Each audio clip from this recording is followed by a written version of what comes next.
இந்த ஆட்சி மீது இன்னைக்கு நம்பிக்கை வாக்கெடுப்பு நடக்க போகுது. அதற்கு முன்பு வாக்கு எண்ணிக்கை தொடங்கி கடந்த 10 நாட்களாக இன்னைக்கு வரைக்கும் இந்த ஆட்சியில் ஒவ்வொரு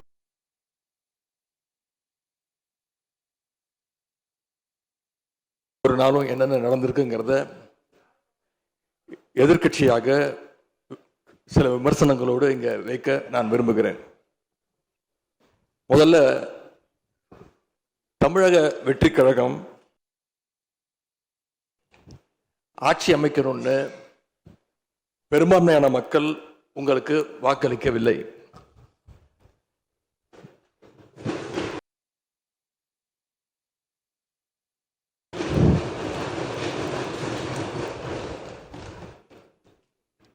நடந்து முடிஞ்ச சட்டமன்ற தேர்தலில் பதிவான வாக்குகள் சுமார் 4,93,25,000 வாக்காளர்கள் வாக்களிச்சிருக்கிறாங்க. தற்போதைய ஆளுங்கட்சிக்கு வாக்களிச்சவங்களுடைய எண்ணிக்கை எவ்வளவு தெரியுமா? 1,72,26,000 தான். மீதம் இருக்கக்கூடிய சுமார் 3,21,00,000 பேரும் நம்பிக்கை கோருகின்ற இந்த கட்சிக்கு, உங்க கட்சிக்கு எதிராக வாக்களிச்சிருக்கிறாங்க என்பதை நீங்க புரிஞ்சுக்கணும். அதாவது கிட்டத்தட்ட 65% மக்களால நிராகரிக்கப்பட்ட ஒரு ஆட்சி மேல எங்களுக்கு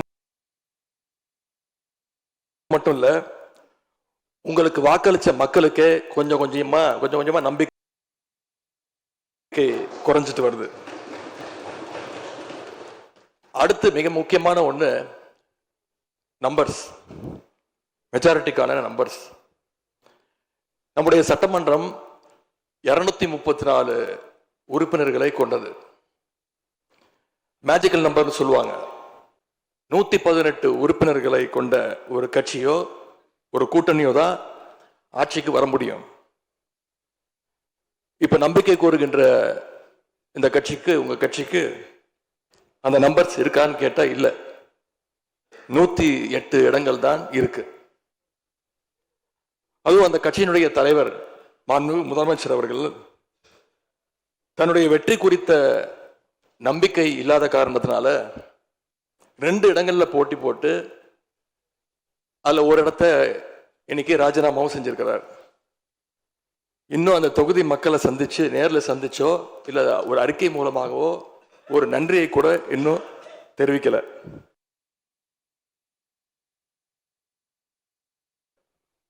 அது மட்டும் இல்ல, நேத்து உயர்நீதிமன்றம் அளிச்ச தீர்ப்புல ஆளுங்கட்சியை சேர்ந்த திருப்பத்தூர் சட்டமன்ற தொகுதியினுடைய மாண்புமிகு உறுப்பினர் வாக்கெடுப்புல கலந்து கொள்ள கூடாதுன்னு நீதிமன்றத்தில் சொல்லியிருக்கிறாங்க.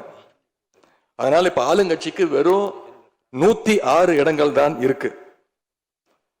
ஆனாலும் தேர்தல்ல தனக்கு எதிராக எங்க தலைவர் அமைச்ச கூட்டணியில போட்டியிட்ட கட்சிகளை எல்லாம் இன்னைக்கு சேர்த்துக்கிட்டு பெரும்பான்மைக்கான கடிதத்தை ஆளுநருக்கு கொடுத்து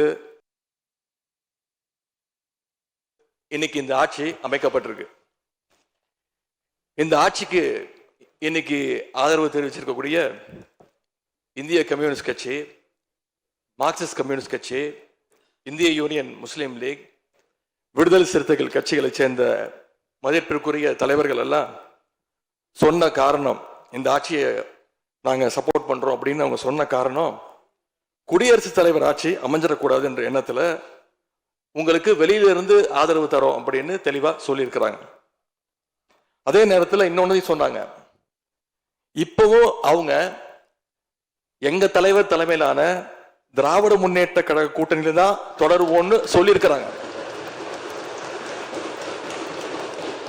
உங்களுக்கு ஆதரவு கொடுக்கும் போது அவங்க சொன்ன இன்னொரு காரணமும் இருக்கு, அதையும் நம்ம ஞாபகம் வச்சுக்கணும். மதச்சார்பற்ற ஆட்சி அமையணும்னு சொன்னாங்க. ஆனா இப்ப இங்க என்ன நடந்திருக்கு? உங்க கொள்கை எதிரின்னு சொன்ன பாஜக தலைமையிலான என்டிஏ கூட்டணியில போட்டியிட்ட ஒரு சட்டமன்ற உறுப்பினரை அந்த கட்சி தலைவருக்கே தெரியாம, அந்த கட்சி தலைவருக்கு தெரியாம திருட்டுத்தனமாக இந்த ஆட்சிக்கு ஆதரவு தர வச்சிருந்தீங்க. இப்ப நான் சொல்றது ரொம்ப டீசென்டான வெர்ஷன். அந்த திருட்டுத்தனமான வார்த்தையை மட்டும் நிக்கிறேன். அந்த கட்சி தலைவருக்கே தெரியாம இந்த ஆட்சிக்கு ஆதரவு தர வச்சீங்க. இப்ப நான் சொல்றதுலாம் ரொம்ப டீசென்டான வெர்ஷன். அந்த கட்சி தலைவர் உட்காருங்க உட்காருங்க. உங்களை சொல்ல உங்களை சொல்ல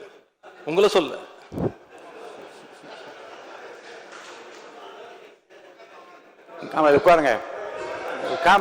மாண்பு உறுப்பினர் காமராஜ் உட்காருங்க. மாண்பு உறுப்பினர் காமராஜ் உட்காருங்க. மாண்பு உறுப்பினர் காமராஜ் உட்காருங்க. இப்ப நான் சொன்னதுல ரொம்ப டீசென்டான விஷயம் வெர்ஷன். அந்த கட்சி தலைவர் திரு டிடிவி தினகரன் சொன்னது என்ன தெரியும்? சொன்னாரு, ஆட்சிக்கு வர்றதுக்கு முன்னாடியே குதிரை பேரத்துல ஈடுபடுறாங்கன்னு சொன்னார். நேற்று சொல்லியிருக்கிறாரு, மாற்றம்னு சொன்னீங்க, இது மாற்றம் இல்ல துர்நாற்றம் அப்படின்னு சொல்லியிருக்கிறார். அடுத்து அதே பாஜக தலைமையிலான என்டிஏ கூட்டணியில் இருக்கக்கூடிய பெரிய கட்சியான அதிமுக இன்னைக்கு கிட்டத்தட்ட 2 பிளவுபட்டிருக்கு. பிளவுபட்ட ஒரு குரூப் உங்களுக்கு ஆதரவு தெரிவிச்சிருக்கிறாங்க. அடுத்து நடந்த இன்சிடென்ட் தான் மிகப்பெரிய ஒரு ட்விஸ்ட். பிளவுபட்ட குரூப்ல இருக்கக்கூடிய ஒரு தலைவரோட வீட்டுக்கு ஒரு புது சோஃபா போகுது. சோஃபா பின்னாடியே புது முதலமைச்சரும் அந்த தேர்தல் நேரத்தில் ஊழல் சக்தின்னு சொன்னீங்க. ஆனா இன்னைக்கு சோசியல் மீடியால மக்கள் உங்களை பார்த்து கேள்வி கேட்க ஆரம்பிச்சிட்டாங்க. என்ன கேட்கிறாங்க தெரியுமா? அந்த ஊழல் சக்தியோடு சேர்ந்து இருக்கக்கூடிய ஆளுங்கட்சிய இப்ப என்ன சக்தின்னு கூப்பிட போறாங்க. கிளீன் கவர்மெண்ட் சொன்னாங்க. இதுதான் உங்க கிளீன் கவர்மெண்ட்டுடைய லட்சணமானு மக்கள் கேட்க ஆரம்பிச்சிட்டாங்க. இப்படி நீங்க கூவத்தூரையும் அளவுக்கு அடிக்கிற கூத்த பார்க்கும் போது இந்த அரசு எத்தனை நாளைக்கு நீடிக்க போகுதுன்னு மக்களுக்கு அந்த சந்தேகம் வர ஆரம்பிச்சிருச்சு.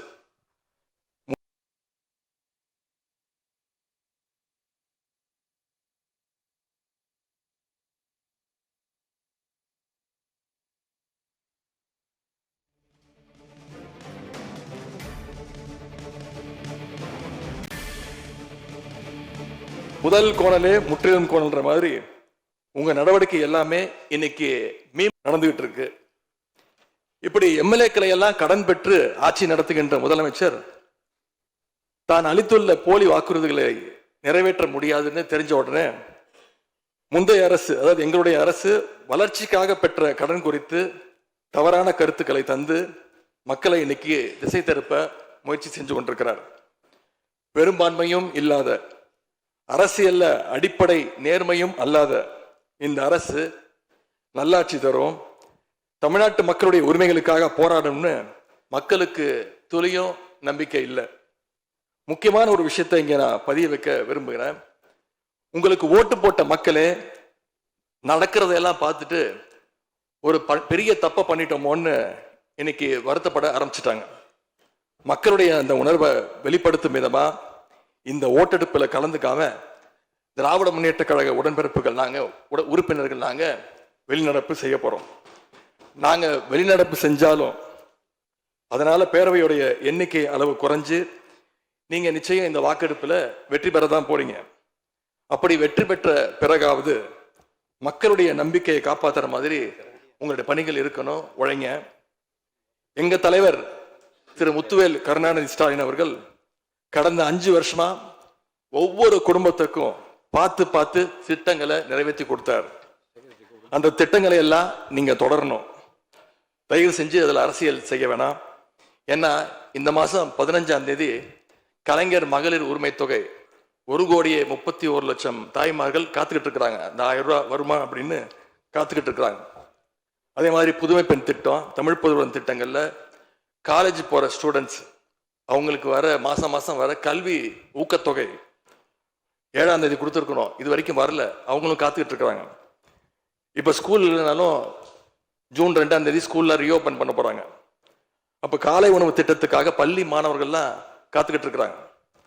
இப்படி பல்வேறு திட்டங்கள் இருக்கு. நான் முதல்வன் திட்டம், தாய் மாணவர், அன்பு கரங்கள்னு பல்வேறு திட்டங்களுடைய பயனாளிகள்லாம் ஆவலோடு காத்துக்கிட்டு இருக்காங்க. இந்த அரசு என்ன செய்ய போகுதுன்னு காத்துக்கிட்டு இருக்கிறாங்க. அதனால நான் உங்ககிட்ட கேட்டுக்கொள்றது, மாண்புமிகு முதலமைச்சர் அவர்கள் பதவி ஏற்றதும் தன்னுடைய முதல் உரையில அவகாசம் வேணும்னு கேட்டீங்க. நிச்சயம் அவகாசம் எடுத்துக்கோங்க. ஆனா காத்துக்கிட்டு இருக்க அத்தனை பேரையும் ரொம்ப காலம் காக்க வச்சிடாதீங்க. அது மட்டும் இல்ல, தேர்தலுக்கு முன்னாடி பல கவர்ச்சியான வாக்குறுதிகளையும் நீங்க கொடுத்திருக்கிறீங்க. மக்கள் அதுவும் ஞாபகம் வச்சிருக்கிறாங்க. மகளிருக்கு மாசம் 2500 ரூபாய், ஆண்டுக்கு 6 சிலிண்டர், தங்க செயின், மோதிரம், பட்டுப்புடவை, வேலையில்லா இளைஞர்களுக்கு உதவித்தொகைன்னு அந்த லிஸ்டும் நீண்டுட்டே இருக்கு. பெரிய லிஸ்ட் தான். அதுல ஒரு சில வாக்குறுதிகளாவது முதல் கையெழுத்துல நீங்க நிறைவேற்றுவீங்கன்னு மக்கள் எதிர்பார்த்தாங்க. நீங்க வாக்குறுதிகளை சொல்லும் போது நடைமுறைக்கு சாத்தியமானதை மட்டும்தான் சொல்றேன்னு எல்லா கூட்டத்திலையும் திரும்ப திரும்ப சொல்லியிருக்கிறீங்க. எனவே அதை விரைந்து செஞ்சு காட்டுங்க. இந்த நேரத்தில் எங்க திராவிட மாடல் ஆட்சியை பத்தி நான் ஒன்னே ஒன்று மட்டும் குறிப்பிட விரும்புறேன். நாங்க ஆட்சிக்கு வரும்போது 2021 கடுமையான கோவிட் பெருந்தொற்று காலம், செகண்ட் வேவ். அப்ப மாநிலத்துடைய பொருளாதார வளர்ச்சி எவ்வளவு தெரியுமா? வெறும் 0.7%. அந்த நிலையிலையும் எங்க தலைவர், எங்க முதலமைச்சர் அப்போ முதல் கையெழுத்திலேயே மகளிருக்கு விடியல் பயண திட்டத்தை கொடுத்தார். முதல் நாளே எல்லா குடும்பங்களுக்கும் 4000 ரூபாய் லாக்டவுன் உதவித்தொகையை எங்க முதலமைச்சர் கொடுத்தார். ஆவின் பால் விலை குறைப்பு, இப்படி முதல் நாளே 5 கோப்புகள்ல கையெழுத்து போட்டார். ஒரே மாசத்துல தேர்தல் அறிக்கையில சொன்ன மாதிரி பெட்ரோல் விலைய லிட்டருக்கு 3 ரூபாய் குறைப்பதற்கான உத்தரவையும் எங்க முதலமைச்சர் போட்டார்.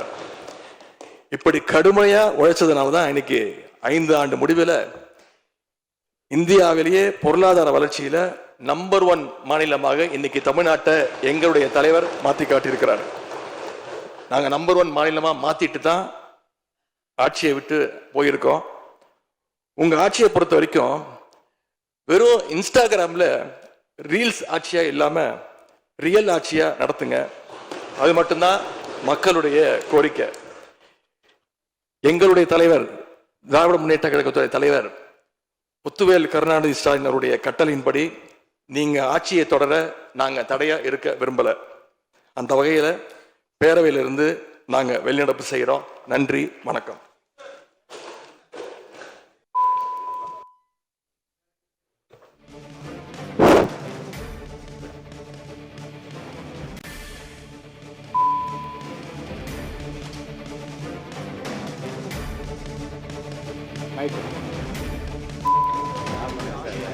மாண்புமிகு பேரவைத் தலைவர்களே, மாண்புமிகு எதிர்க்கட்சி தலைவர் குறிப்பிட்ட பொழுது கோவத்துறை குறிப்பிட்டு சொன்னார்கள். கோவத்துறையில் இருந்துள்ள அத்தனை பேரும் அனைத்து இந்திய அண்ணா திராவிட முன்னேற்ற கழக உறுப்பினர்கள். நான் முதலமைச்சராக தேர்வு செய்யப்பட்ட பிறகு நம்பிக்கை கோரும் தீர்மானம் சட்டமன்றத்தில் வருகின்ற பொழுது 122 பேரும் அனைத்து இந்திய அண்ணா திராவிட முன்னேற்ற கழக உறுப்பினர்கள் வாக்களித்துத்தான் நான் முதலமைச்சர் ஆனேன் என்பதை பதிவு செய்துள்ளேன்.